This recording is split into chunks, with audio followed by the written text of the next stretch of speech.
Hello' friends, অলপ দিন আগত আমি কলকাতা ফুৰিবলৈ গৈছিলোঁ। যাওঁতে প্ৰথম অল্ড কলকাতালৈ গ'লোঁ, কাৰণ কলকাতা বুলি ক'লে হাওৰা ব্ৰিজে প্ৰথম মনলৈ আহে। সেইবাবে প্ৰথমতে হাওৰা ব্ৰিজখন চাই তাৰপিছতে গ'লোঁগৈ আমি কলকাতা ছায়েন্স চিটি।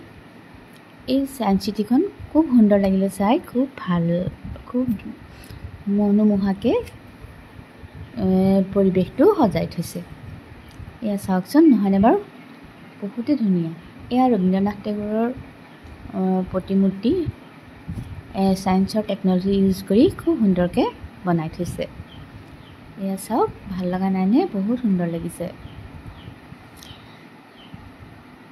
তাৰপিছত এইটো এটা বনাই থৈছে, তাত বনাই থৈছে খুব সুন্দৰ বহি। তাৰপিছত এইটো টেপ চাওকচোন, ক'ৰ পৰানো পানী ওলাইছে একো গম নাপায়, ইমান ধুনীয়াকৈ বনাই থৈছে। এয়াও ছায়েন্সৰে টেকন'লজি। এয়া এটা গ্লোব বনাই থৈছে। তাৰপিছত আমি মিউজিয়ামটোৰ ভিতৰলৈ গ'লোঁ। মিউজিয়ামত এয়া ইতিহাস মূৰ্তিৰ আকাৰত বনাই থৈছে। এইটো চাওকচোন, কিমান সুন্দৰ লাগিছে। আদিম যুগৰ মানুহে কেনেকৈনো কি কৰিছিল। তাৰপিছত এইটো এটা ছায়েন্সৰে টেকন'লজি, আকৌ খুব ভাল লাগিল চাই। এয়া চাওকচোন। তাৰপিছত আকৌ এইবোৰো পুৰণি যুগৰে ইতিহাস মূৰ্তিৰ আকাৰত সুন্দৰকৈ বনাই বহুত মিনিংফুল বনাই থৈছে।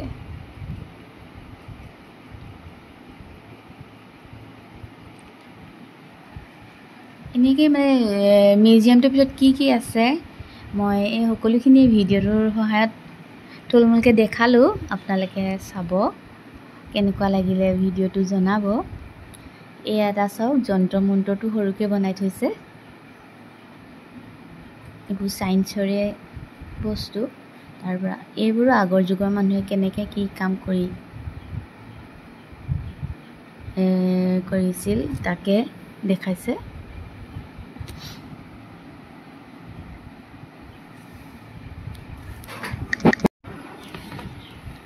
এয়া চাওক, সুন্দৰকৈ গোটেইবোৰ বনাই থৈছে। আগৰ দিনত কেনেকৈ ঋষি মুনিয়ে কি কৰিছিল, এই সকলোবোৰ ইয়াত সুন্দৰভাৱে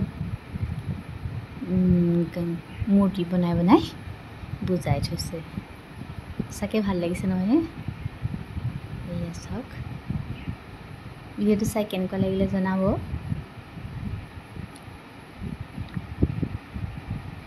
আৰু এয়া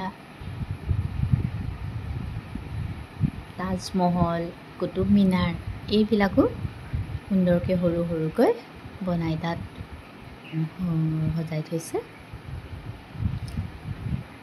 সঁচাকৈ মনোৰম, চাবলগীয়া।